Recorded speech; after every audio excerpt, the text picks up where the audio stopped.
I think it's important for us to understand where this entire war came from.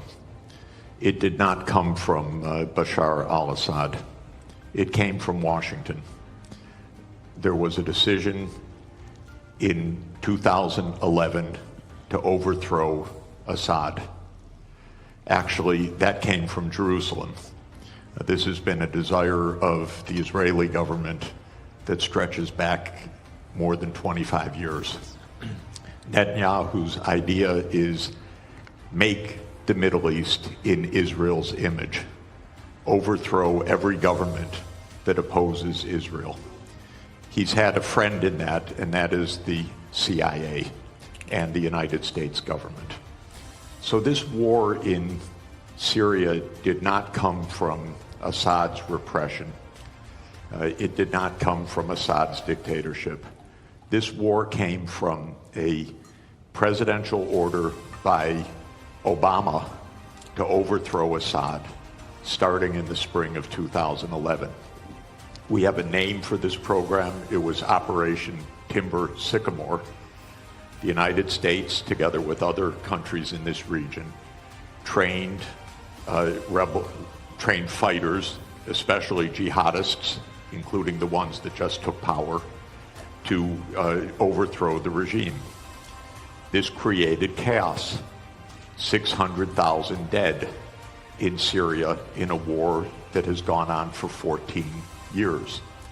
The outcome of this war is what the CIA wanted back in 2011, which is that a jihad group would take power in Syria after being armed by the United States. The Syrian war is just one of 6 wars that Israel has promoted, including in Lebanon, Iraq, Syria, Libya, Somalia, and Sudan. We had the list, actually, from Wesley Clark back in 2001 when he was handed a paper in the Pentagon that the goal was 7 wars in 5 years. The only war that hasn't taken place yet, to Netanyahu's great consternation, is the US war with Iran, which Israel is still trying to instigate to this very day. Hello, ladies and gentlemen, and welcome again to Syrian Analysis. I'm your host, Kirk Almasian. Thank you very much for tuning in to today's special live streaming. I appreciate you all, whether you're watching this on YouTube or on Rumble. And also, thank you, Johan, and for moderating the live chat, and probably our friend Red Access would join also. Later, one of our commentators asked the question, how do they let Jeffrey Sachs in these meetings even after he says all this? So this is very important question, and I think Jeffrey Sachs, when he said or he spoke about the Syrian case, Operation Timber Sycamore, he was in the Antalya Diplomatic Forum, and they usually invite him because he says the correct things about Palestine, Gaza, and Israel, but they don't like what he says about Syria. So during this meeting, if you watch the entire event and also the Q&A with Jeffrey Sachs, it was quite obvious that the organizers of this event have planted a journalist who works for a Qatari paid newspaper in the crowd, who came across and asked the spontaneous question about the agency of the Syrian people. And he tried to corner Jeffrey Sachs by saying, this is what the Syrian people want, and you are basically going against the will of the Syrian people. And Jeffrey Sachs said, I'm not discussing the agency of the Syrian people. I'm discussing the role of the CIA in instigating and engineering a regime change war or an insurgency in order to bring these people into power, which nowadays turn out to be correct, right? So today's episode is, of course, going to be about the attack against the U.S. forces in Syria. So U.S. forces, my friends, have been in Syria for over 10 years or so, between contractors, official army, and also mercenaries, right? You have the CIA, you have the Pentagon, you have the US Army, you have different shades and forms of Americans operating on the ground in Syria with different tasks. The other day, we hosted one of the former trainers and, let's say, assets of the US, and he worked with the CIA, he worked with the Pentagon on the ground to train and arm these so-called rebels, right? In any ways, fast forward. Today we are in the 15th of December, 2025, and the US forces came under attack in Syria. And this attack was in Palmyra, in central Syria. Three soldiers of the US Army have been killed. The US President Donald Trump said the following about this case, that they have lost three great patriots, and this was an attack by ISIS and not by the Syrian government. In this episode, in this live streaming, my friends, we're going to discuss the presence of the US forces in Syria. Why did they come under attack? Who attacked them? And whether I personally believe the official narrative, and that is ISIS, a lone wolf of ISIS, has attacked the US forces and killed three of their personnel, and also a translator or a civil contractor working with them. Spoiler alert, they are not telling you the truth. They are not telling you the truth, and they have a reason not to tell you the truth, because in their eyes, Syria is too important, and the American soldiers on the ground are serving the US empire and its goals, and they see them as expendable cannon fodders in the discourse of reaching to the grand strategic goal of the United States in Syria. So if you're an American watching this, I would like to tell you something. I am a Syrian. I don't hate you. I don't hate the American people. I don't wish harm to the American soldiers anywhere. But the question that we have to ask ourselves, what are they doing in Syria to begin with 10 years ago till today? Are they pursuing the national security interests of the United States, or are they serving the narrow interests of the planners in Washington, D.C.?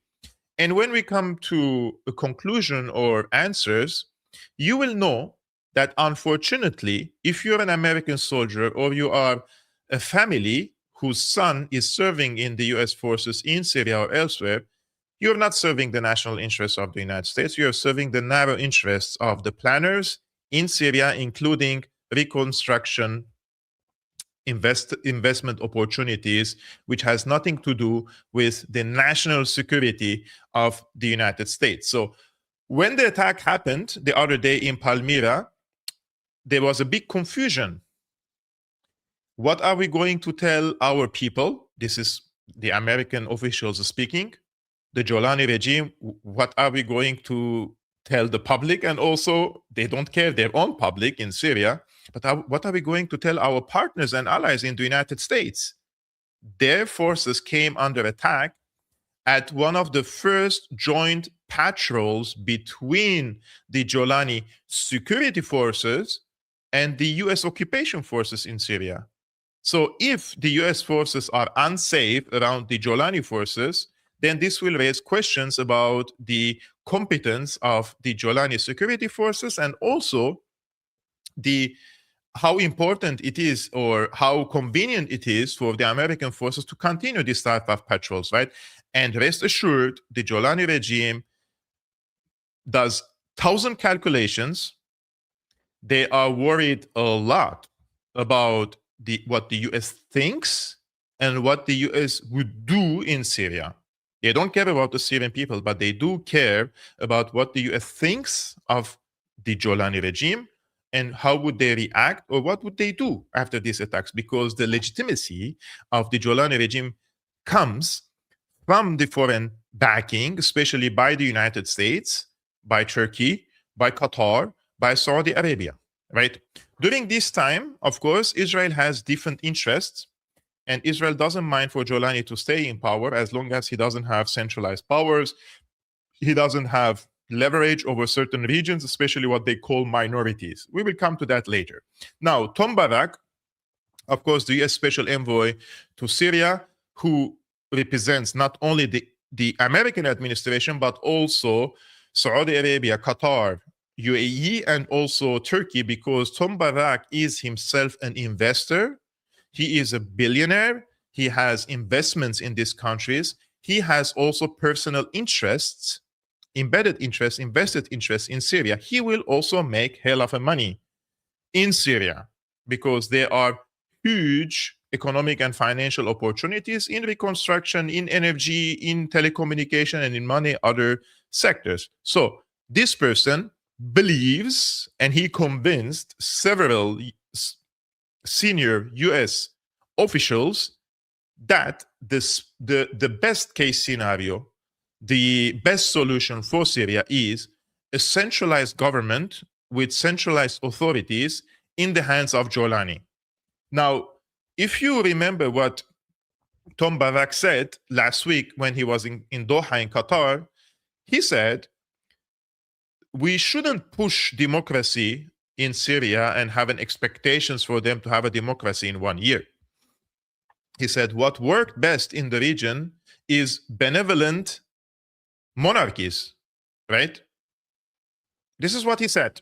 He said, what works best in the region is benevolent monarchy, and that we shouldn't have democratic expectations from Syria. And he went further by saying that Israel can claim to be a democracy, but in this region, what works best is this one-man rule. So if that was the case from the beginning, 14 years ago, why has the CIA spent $1 billion per year in Syria to train and arm these so-called rebels? They sold this to their own people that this was to bring democracy and human rights to Syria, right? Because Assad is a tyrant, because Assad is a dictator, and we have to establish a democratic rule there. So 14 years, fast forward, 600,000 people were killed. The entire Syria's economy is in tatters. Syria's natural resources are looted and in the hands of foreign powers. We have Russian forces on the ground, Turkish forces on the ground, American forces on the ground, Israeli forces on the ground, Turkish forces on the ground, and intelligence assets from all around the world, the Chinese, the Saudis, the Emiratis, the Bahrainis, the Qataris, everyone has intelligence assets, people operating as in secret service for their own countries, spying and checking the mood in the country and telling their countries what the hell is going on in this country, right? So if the goal from the beginning was not democracy and human rights, then why, in the discourse of this regime change operation, Americans have started a war which led to the killing of 600,000 people, the destruction of the entire country? Half the country is either internally displaced or refugees all around the world. Now, after 14 years, they come and tell us, well, Habibi's democracy doesn't really work in this region. We need a benevolent monarchy. And 2 days later, less than 48 hours later, Jolani goes to the Umayyad Mosque, and you know how symbolic and important is the Umayyad Mosque in Damascus. He sends the minaret and he talks to the Syrian people. He tells them the following, quote, "O Syrians, obey me as I obey Allah in you." Obey me as I obey Allah in you, which means as long as I'm obeying God, I'm asking you to obey me. And this also means that this person believes that he represents God's will here in Syria. And this is no different from the literature of ISIS and what Abu Bakr al-Baghdadi said, right? When he also ascended the minaret in one of the mosques in Mosul, I believe this was 2014, 2015, and he said, he talked to this entire Islamic Ummah, not only to the Syrians back then, because ISIS was more international jihadi group, unlike Jolani, who says, I'm a local jihadi group. He's also said, "Oh, the Muslim Ummah, obey me as I obey Allah in you." It's the same sentence, right?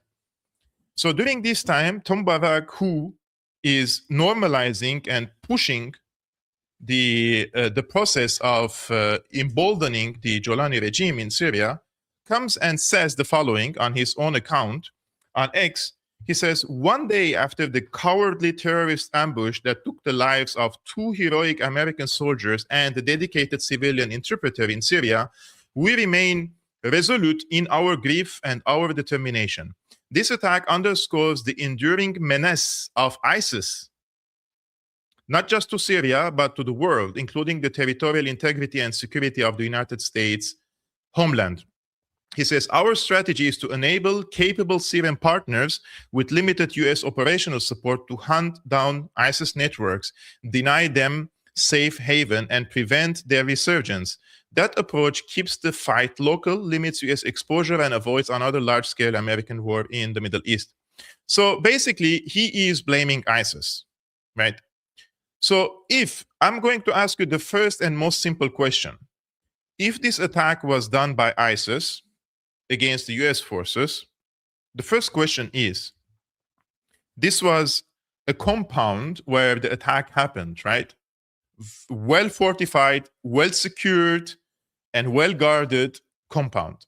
If that was the case, the first question is, how did this so-called ISIS lone gunman or lone wolf has come so close to a military compound, well observed, well secured, and well guarded in the presence of American forces? This is the first question.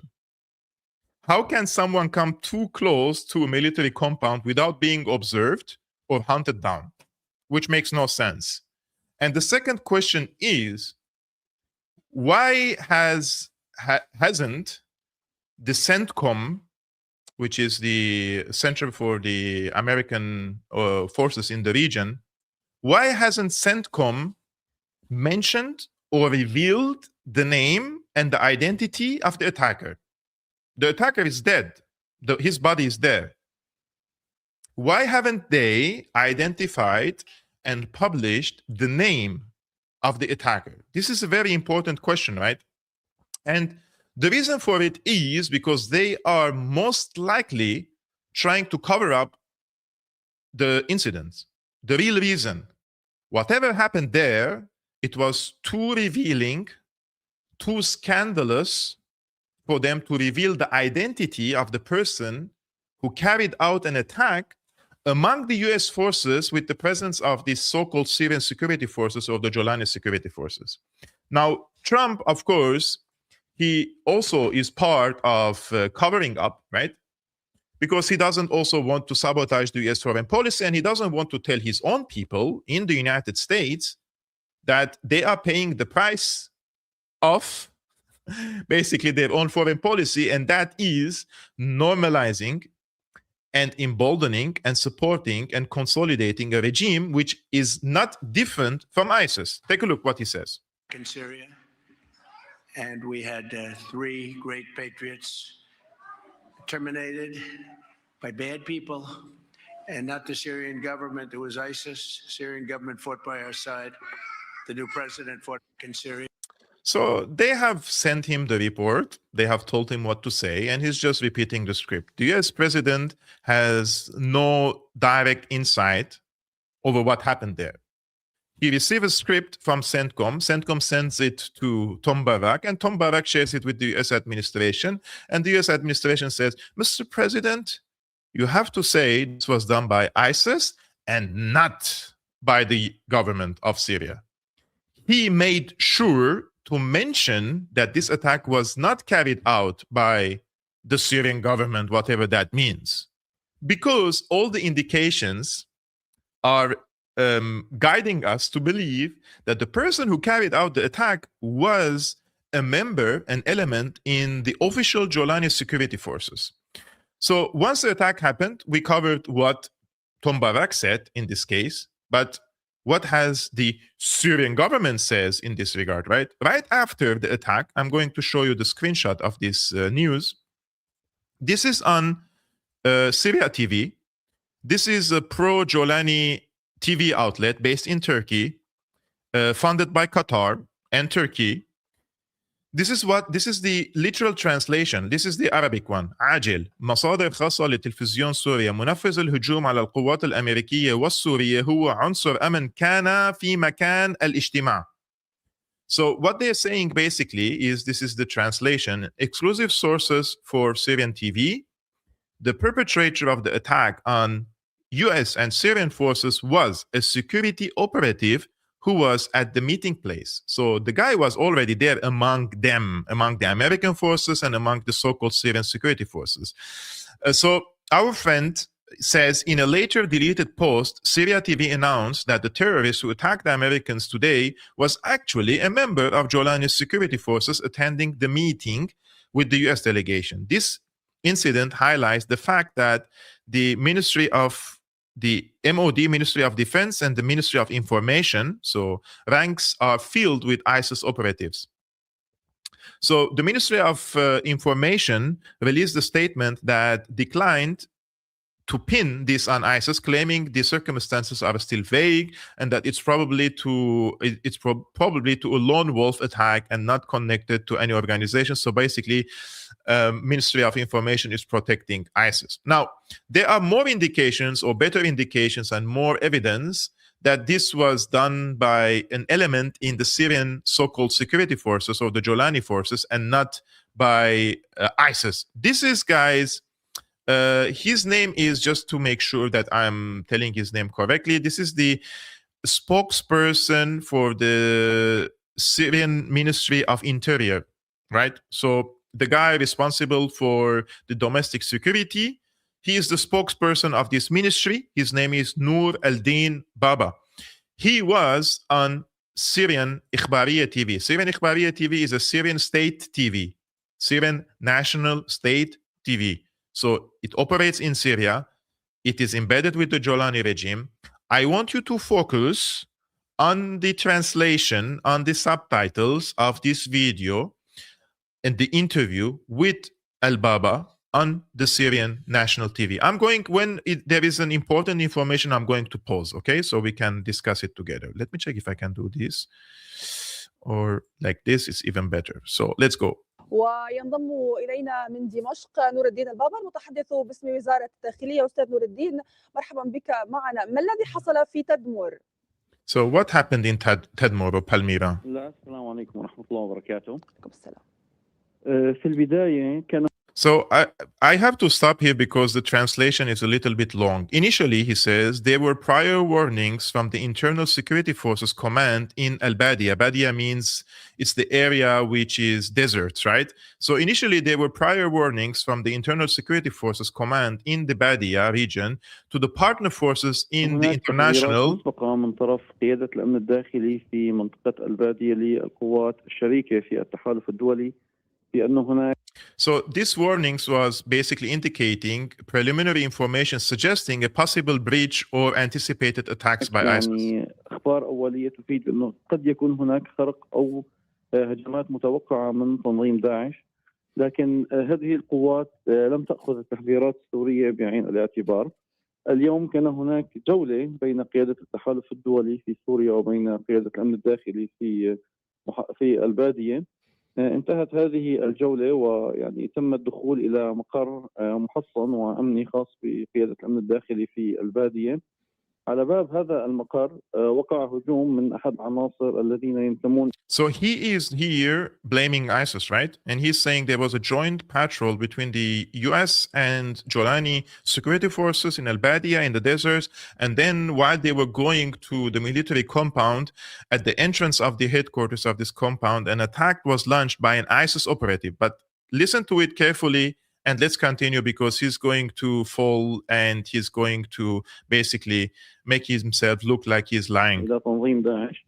اشتبك هذا العنصر مع الحراسات السورية والتابعة للتحالف الدولي، ما أدى إلى تحييده بعد أن أوقع إصابات في قوات الأمن الداخلي السورية وفي صفوف قوات التحالف الدولي.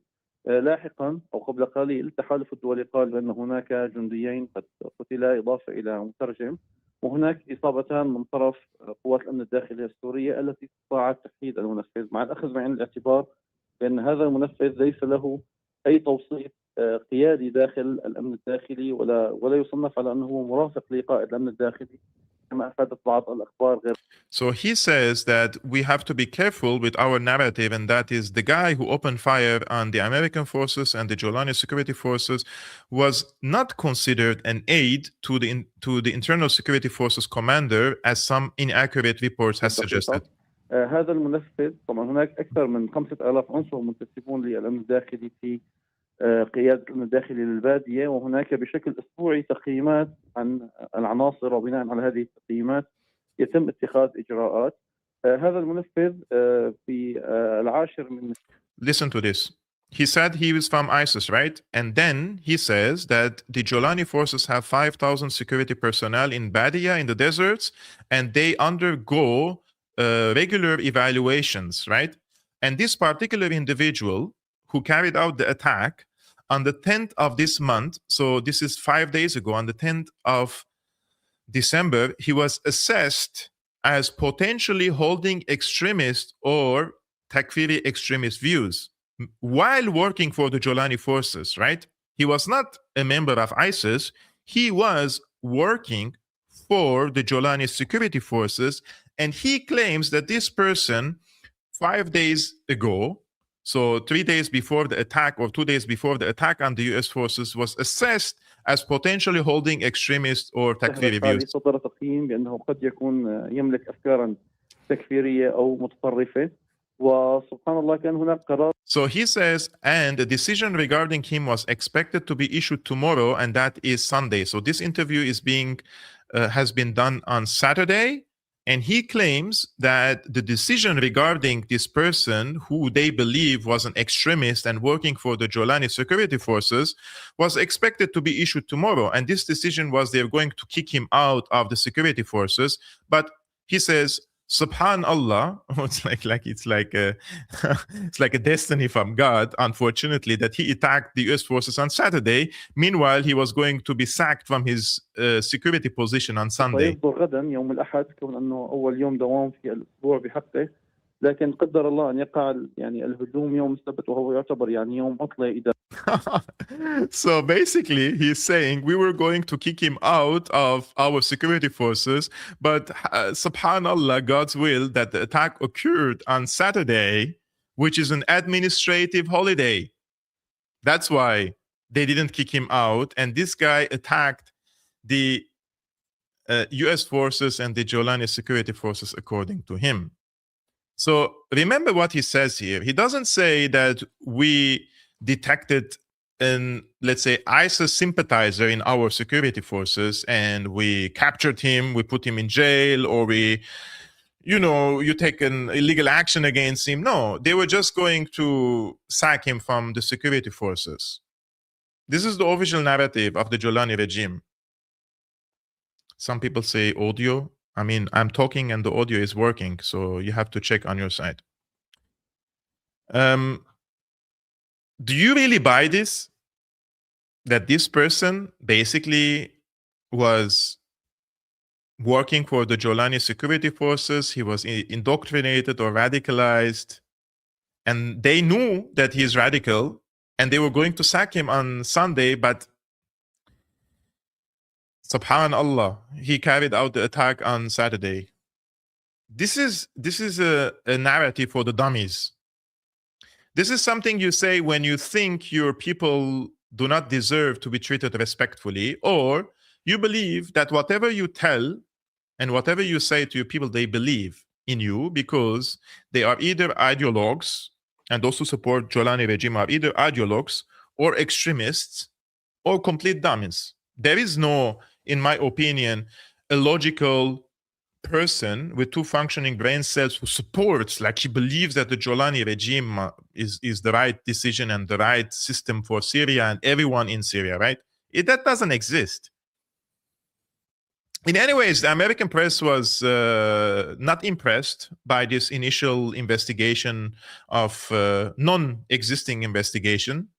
And they revealed some hard facts, unfortunately, for Tom Barak and others in the U.S. administration. This is coming from the Wall Street Journal, and also the Washington Post also posted a very similar article today. They say Syrian who killed U.S. soldiers was security force member.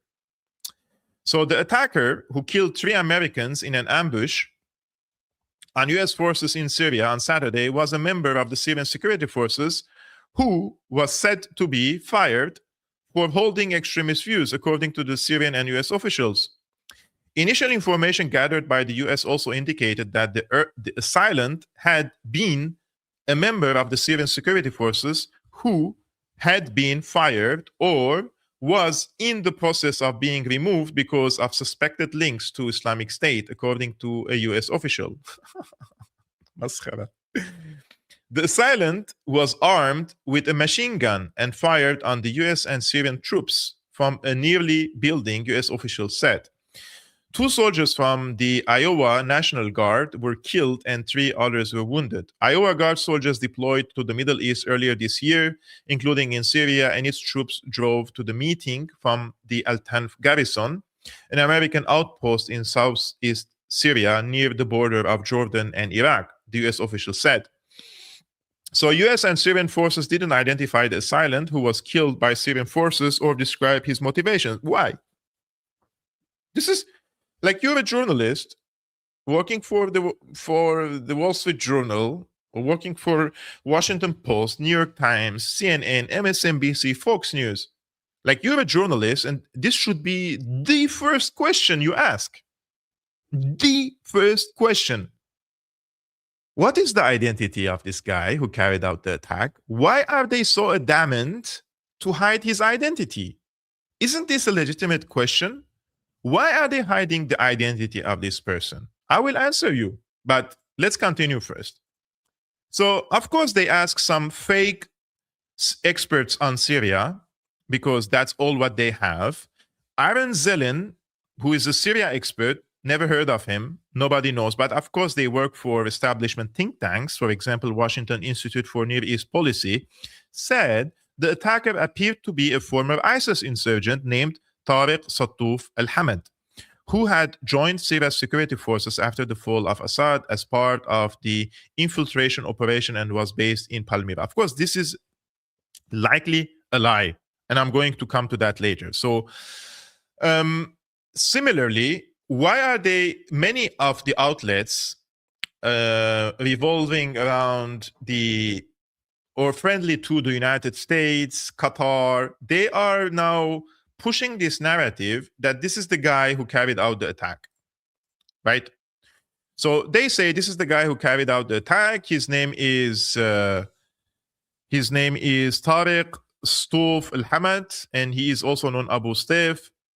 And they say this is the guy who did the attack, and he was a part of the Syrian security forces, etc. So I don't think this is the guy who carried out the attack, although he was also part of the Syrian Jolani security forces. But I don't think this is the guy who carried out the attack. And why do I say that? Because the reality is much more grimmer than what they want us to believe. While the guy who carried out the attack against the US forces was part of the Jolani security forces, but the picture they are publishing is not for the real person or the identity of the person who carried out the attack. Why would they do that? Because if they tell you the truth, that the person who carried out the attack was not only just someone working for the Syrian security forces, but rather he was in a senior position in the Syrian security forces with close ties to Jolani himself, that's a big scandal. That would be a big scandal. So the guy who most likely carried out the attack against the US forces is this guy in the picture, just behind Jolani. You see him with the yellow circle? That's the guy who is most likely behind the attack. See him here again, just behind Jolani? You don't get to sit in the second row behind Jolani if you are not close to him. And this is him shaking hands with the American forces, a soldier in the American forces. This is the guy who is most likely behind the attack against the US forces, guys. They are giving you a fake and a different identity to cover up the fact that this guy was so close to Jolani and that someone attacked the US forces, possibly detonated himself, or with a grenade after he opened fire on them. If this is the guy, and this guy is basically sitting all the time behind Jolani or standing behind him, then that would be a big scandal. So one of the Kurdish sources here, he says, the reality of the Jolani government cannot hide. Yesterday, after international coalition forces led by the US conducted a patrol in Palmyra, just as they were about to hold the high-level meeting, Sufyan Muhammad Qasim, this is the name, right? Codenamed Abu Jabir al-Shami, an Al-Qaeda ISIS remnant who had long been part of HDS, detonated himself, causing the death of 2 American soldiers and injuring 3 others. The Damascus transitional government first called it an ISIS attack, then portrayed it as the act of a radical individual within the HDS General Security Forces. It is a double-edged sword soaked in filth. Whether this person is presented as an ISIS member or as someone who should have been removed from the security forces, the result is the same. He was part of HDS and still is, or was because he's killed. No matter how much the Jolani government tries to appear moderate by wearing ties, most of the groups that overthrew the Damascus government alongside them have ISIS origins and an ISIS mindset. Even though US leader Trump tries to whitewash the Jolani government, those within the government he supports killed 2 US soldiers. Moreover, this government not only killed US soldiers but also massacred more than 6,000 Alawite and Druze civilians.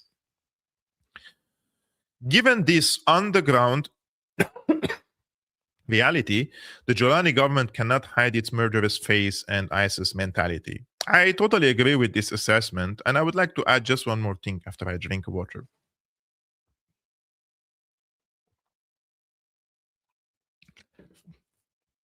As much as Western, American, Qatari, Turkish, Saudi PR agencies masquerading as TV outlets, news outlets, try to whitewash the Jolani regime, they cannot convince the people that what they're seeing with their own eyes is incorrect. I, as a PR firm, I may convince, persuade, indoctrinate, brainwash people in the United States, in Europe, in other places about Jolani and the Jolani regime. But the people on the ground in Syria, those who are living daily with the Jolani regime, those people are immune of your indoctrination and your propaganda, because these people have something that other people miss, and that is objective reality. Objective reality is that you see that these people act differently, talk differently, commit massacres, kidnapping of women, sex slavery. You see it with your objective eye, something that is the opposite of what these PR outlets are trying to portray and normalize, right? So HDS was Al-Qaeda, Al-Nusra Fund, right? And then they said, we are leaving Al-Qaeda and we will form a new group called HDS. This is something very important for the Western audience, for the Americans to understand. Being a member of Al-Qaeda doesn't give you a membership card. Being a member in ISIS doesn't give you a membership card. Like, they don't give you a card that you can scan while you're going to your job. And it's not like a gym membership. Like, you can leave whenever you want. Yes, you can leave an organization that you saw yourself part of it on an organizational level, but if the mentality is the same, then nothing has changed, right? And in this particular case, there is something very important for our Western audiences to understand. When somebody holds a Takfiri, Wahhabi, Salafist opinions, the chances that this person would reform himself in a matter of few months is extremely low, unless this person has undergone a long process of de-radicalization, going to, I don't know, a program, a course, a training, to get rid himself of the mind virus that he has adopted for over 10 years. Those people who fought with Jolani from 2011 to 2024 are battle-hardened, ideologically driven, sectarian maniacs who do not know life without death.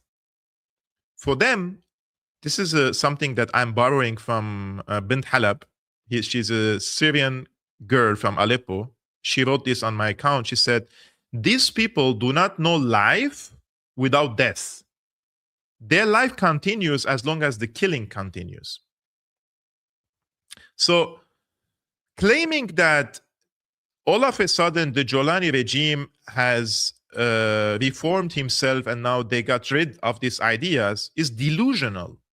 You can leave the organization, but you cannot leave the ideas without serious process of de-radicalization. The people who fought for Jolani for 14 years, and then you saw their videos when they went to the coastal cities and then they went to Asweda. When they were carrying out these massacres against Syria's religious and ethnic minorities, have you seen the barbarity? Haven't you seen the sheer evil? The way they were shooting people in the balconies and throwing them from balconies inside the hospitals? Haven't you seen them asking innocent, unarmed people whether they are Muslims or not? And they were executing them, right? Mass executions happened under the Jolani regime by the same people who they want us to believe that they left Al-Qaeda a few years ago. But the truth of the matter is their leader, Jolani himself, was and still is Al-Qaeda.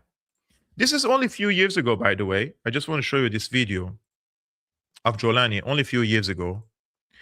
So he is basically praising Osama bin Laden and Al-Qaeda and all the beautiful, let's say, organizations. And he's being honest with us, right? Please check what he says here. This was, I think, in 2017. أهل الشام الكرام السلام عليكم ورحمة الله وبركاته. نشكر الإخوة المشايخ في قيادة We extend our gratitude to the sheikhs of جماعة Al-Qaeda. قاعدة الجهاد. So you see, we extend our gratitude to the sheikhs leading Al-Qaeda of Jihad. نشكر الإخوة المشايخ في قيادة جماعة قاعدة الجهاد عامة، ونخص بالشكر الشيخ الدكتور أيمن الظواهري حفظه الله، ونائبه الشيخ أحمد حسن أبو الخير حفظه الله. نشكر لهم موقفهم في تقديم مصلحة أهل الشام وجهادهم وثورتهم المباركة وتقديرهم لمصالح الجهاد العامة. هذا الموقف الذي سيسطره التاريخ بأحرف من نور، فقد ضربت هذه القيادة المباركة بإذن الله ولا زالت أروع الأمثلة في تقديم المصالح العامة العليا للمسلمين على المصالح التنظيمية الخاصة. ولقد جسدوا بشكل عملي قول الشيخ أسامة رحمه الله بأن مصلحة الأمة مقدمة على مصلحة الدولة المسلمة، وأن مصلحة الدولة مقدمة على مصلحة الجماعة، وأن مصلحة الجماعة مقدمة على مصالح الأشخاص. So basically, he is praising Al-Qaeda, Osama bin Laden, Ayman al-Zawahiri, and the rest, and telling them, we will never forget your support for our so-called revolution in Syria. And we believe that you guys are putting the interests of the Islamic Ummah over any organizational interests. And he's praising them. And this was in 2017. This is not like 100 years ago. This guy was still talking about jihad and kuffar and apostates and Osama bin Laden and Ayman al-Zawahiri. But no, people like Charles Lister and people like him who work for Gulf-funded or DC-funded, neocon-funded, Zionist-funded outlets and think tanks, they would come and argue falsely that no, Jolani is a reformed person and that because he left the organization of Al-Qaeda. But Al-Qaeda is here. Al-Qaeda is here. Al-Qaeda is not a card membership, right? And I want to ask this to our American audience, especially if you're a soldier or your son is in the US Army. What is your son doing in Syria? What benefit does this guy bring to the American nation, to the American people? What kind of positive outcome are you expecting by sending your sons to Syria and embed them with the Jolani regime? Today I was on RT International and they asked me, so in the past years, no American soldier was killed by direct fire by the Syrian forces or the former Syrian army. Yeah, like there was a de-escalation mechanism basically managed by Russia to not shoot against each other. I'm not saying that was the right decision or the wrong decision, but there was a state in Syria that you could rely on and believe that when they agree on an agreement, they would follow suit. And most importantly, there was a central government and a centralized decision making that which compels and doesn't allow any Syrian soldier to open fire on anyone without the decision and the order of the superior. Now, under the Jolani regime, what happened is, and this is what I also argued on RT today, many people who fought for Jolani, they believe in the concept of international jihad. Now, Jolani wanted to localize this jihad. And in any ways, whether it is international or local, the main driving force behind sending or the trips and the traveling of thousands of multinational terrorists from all around the world to Syria was that we are waging a holy war against an infidel apostate Assad regime because he's an Alawite.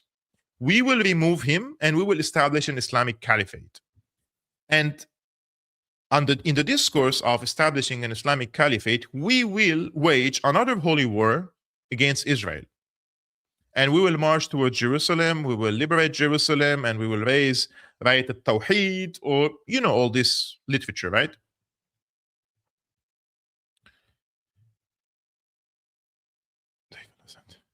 I would like to ask this, Johan, are you here? Can you please check this Ali Khan? I think he is disturbing the live chat. If you are here, please tell him the rules and the discipline, or I will kick him out of the live chat because he's poisoning the conversation among the people, just writing random words and attacking people. If Johan is here, please check. If not, I will kick him out now. In any ways, now that these people fought for 14 years, believing in the ideas of the international holy war and jihad war, etc., against Assad and the broader Israel, United States, etc., once Jolani came to Damascus, he said, we stop here. We no longer want to fight. We no longer want to fight. And we want to have strategic geopolitical relations with the United States, the great Satan that they called the United States for decades. How does that even make sense for you if you are a jihadist fighting for Jolani for 14 years and probably before that in Iraq, and now you come and tell them, we want to become friends with the United States, but haven't we fought against Assad because we claimed and we believed that Assad is an agent of the US? This is what they said. This is what they started singing in Syria, right? They used to say, Ya Bashar, Ya Amil al-American, or Ya Maher, Ya Amil al-American. Oh, Bashar, you are the collaborator or the agent of America or Israel, right? This is what they said. And now they're coming to power. They're doing exactly the opposite. They're going in the direction of the US. They're going in the direction of Israel. So those underground, if you're a Jolani fighter, like, why did we fight for 14 years? Even before that, why have we fought in Iraq, in Afghanistan, if this is our approach? So if I want to speculate of why this person who was in the security forces of HTS or Jolani attacked against the US forces, there was this internal rift within HTS, within al-Nusra. And that is many people who fought with Jolani or supported Jolani or believed in Jolani, they are disappointed by seeing him shaking hands with Trump.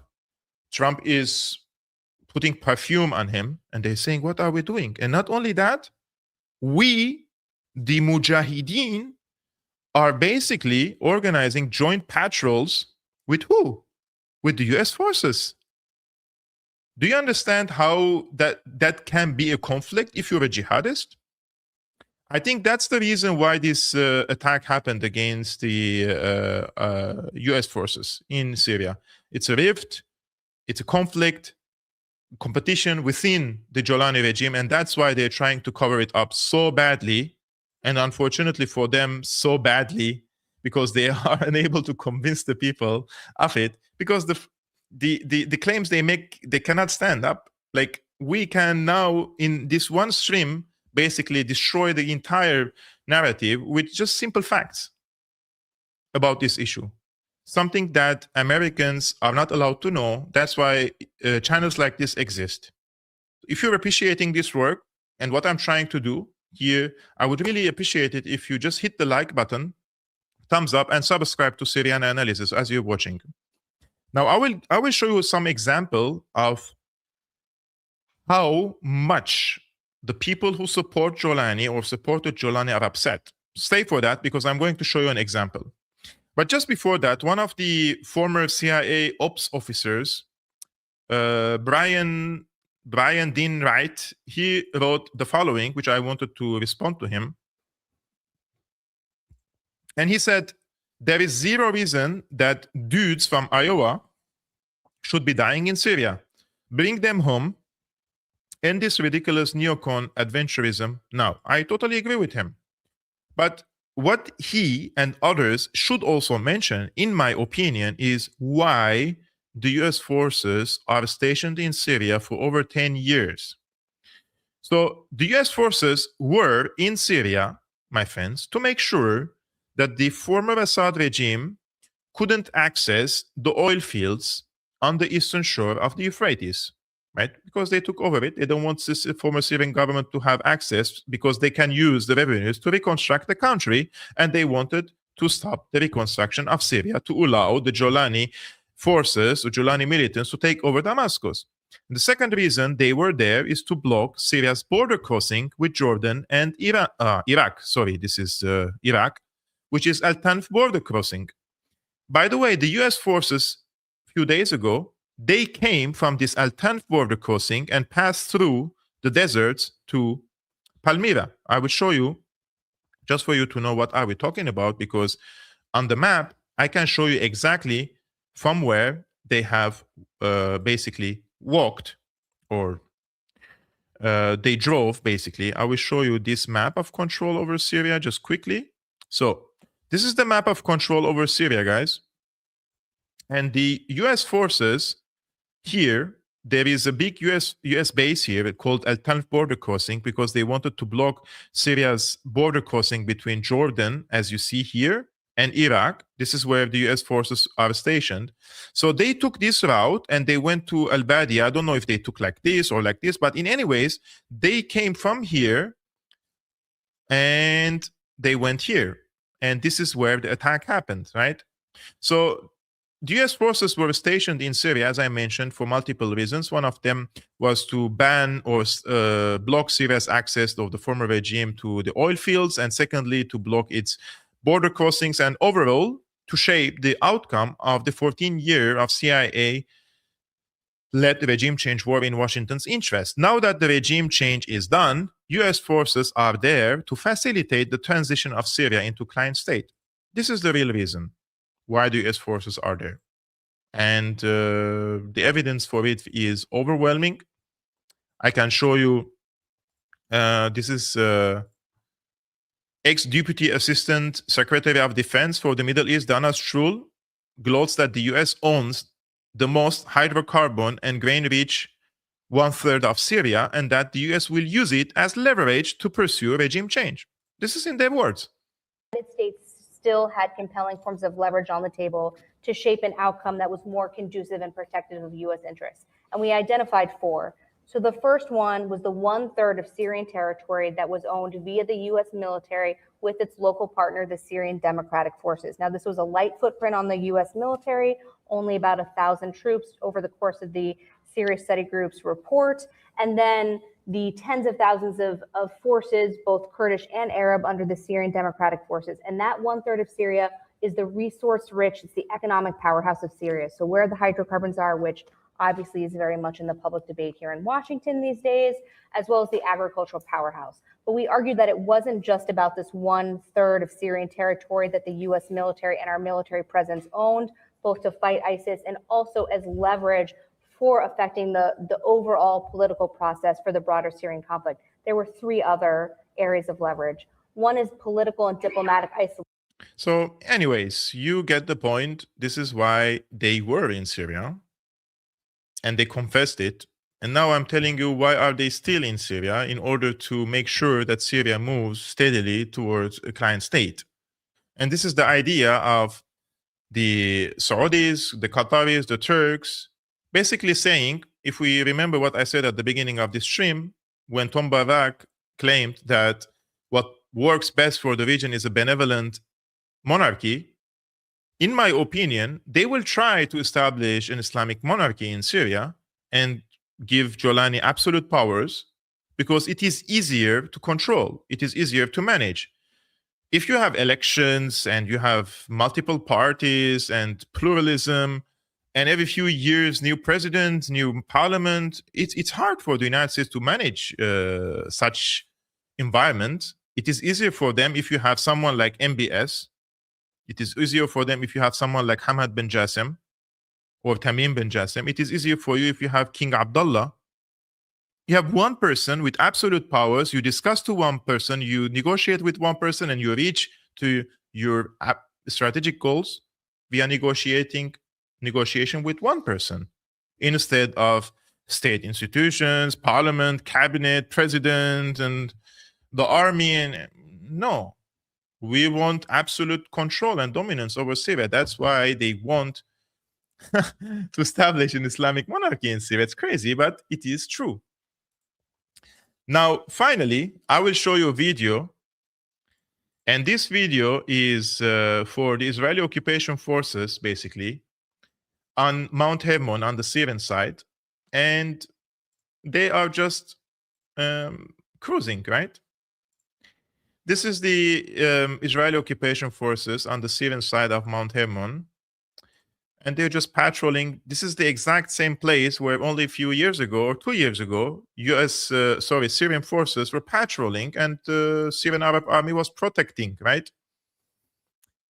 But Jolani regime has given it up to Israel. And this week on Sunday, there was a Jewish ceremony, or it's a religious ceremony, I believe. I'm not sure what is it exactly about, but this is the Israeli army celebrates the Jewish holiday of Hanukkah for the first time in the Golan Heights of Mount Hermon, south of Syria. This is the place which was only recently occupied, or Israel occupied from Syria, without any meaningful or any even political pressure on Israel from the Jolani regime.